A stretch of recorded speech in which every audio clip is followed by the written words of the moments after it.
Everyone should know the basics of working on their own car. That includes changing your oil. I have my recommended oil filter, and an O-ring or washer for my drain plug. I have a drain pan, a ratchet, 2 jack stands, and a jack. And those are all the tools that I need to do my job. You might want to pick up an oil filter wrench.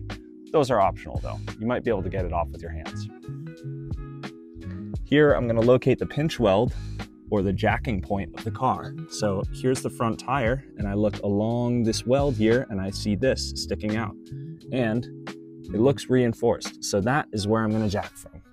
Here I've used the rear jack point to lift up both sides of the car so that I can put the jack stand underneath the front. Head of my jack is on the lifting point and only on the lifting point, so I'm clear to bring the car up. Once it's off the ground, you want to do a little wiggle check. Good, nothing moved. The head of the jack stand is cradling the pinch weld. That's exactly what you want. Every car is different, but for me, my oil cap is there and my oil filter is down here, right here. You can Google a diagram of where each of those are for your year, make, and model. We now get to go under the car to remove the under tray.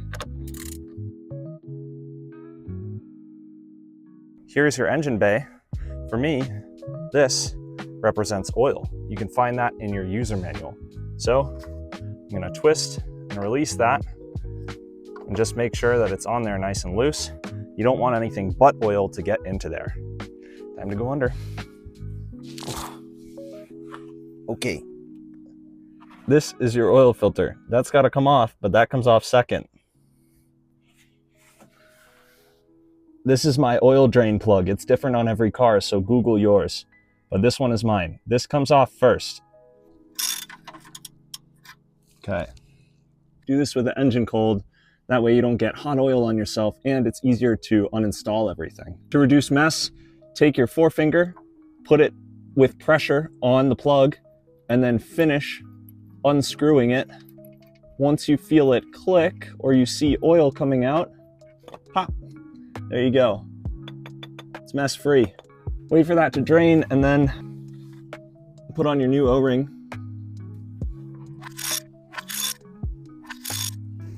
So that's the oil filter. Good job, you're halfway there. Don't keep your face under this when you pull it out, but lefty-loosey, righty-tighty, and you're good to go.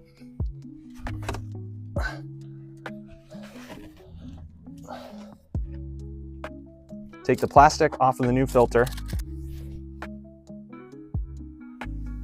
Take a little bit of the oil that you just took out, lubricate the threads and the seal, the outside.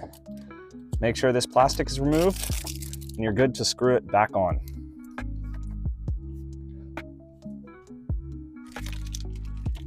Unless you've done this before, Google the torque spec for your oil drain plug and use a torque wrench to do that. Don't strip out your oil pan. That's going to be a very expensive repair. This is the most important step. It's putting the oil back in your car.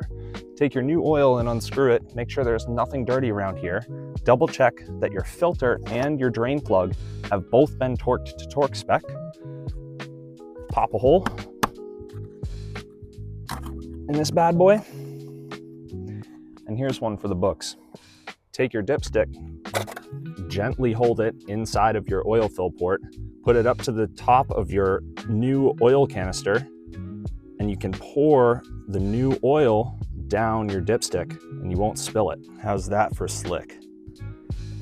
Take your old oil, put it into your container that's now empty, bring it to a shop, you'll have to recycle it. Put your cap back on and you've just changed your oil. Congratulations.